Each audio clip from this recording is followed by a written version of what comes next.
Whenever I go to Italy, I always look around and say, why do I have to go back to America?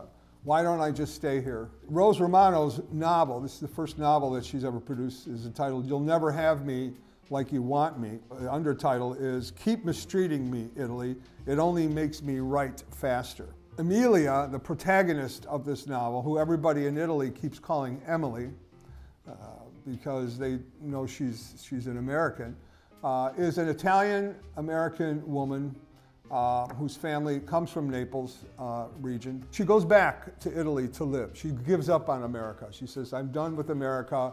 I'm going to live in Italy where I can practice what I want to do. She is a writer and an editor and a publisher, much like the author, but it differs from the author in many respects. She can't find the work that she wants to do. She seems to be too qualified and too old for some of the publishing jobs that she could possibly have in Italy.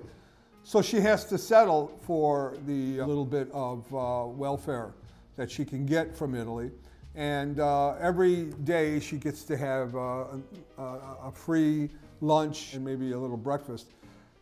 So she goes to this kind of the unemployment office where everybody meets. She deals with counselors who really misunderstand her. It turns out to be a nightmare. She can't afford her own apartment, so she has to move in with roommates who absolutely drive her crazy. They drove me crazy while I was reading it, so I could just imagine if this was reality. But what it does is she takes that kind of sentimental notion of life in Italy being perfect for Italian Americans. I always tell my friends in Italy that, you know, I'd love to come back and live here, and they say, yeah, that's because you have a job. So in this novel, she kind of breaks through the glitter of the nostalgia of Italy and gets to the reality of, well, what would it really be like for an Italian American to go back? Because they don't see her as an Italian American. They see her as an American. Even when she speaks Italian, which she does pretty well, she doesn't know all the words, she's a little slow. And so as she listens to conversation, she misses something, she gets other things.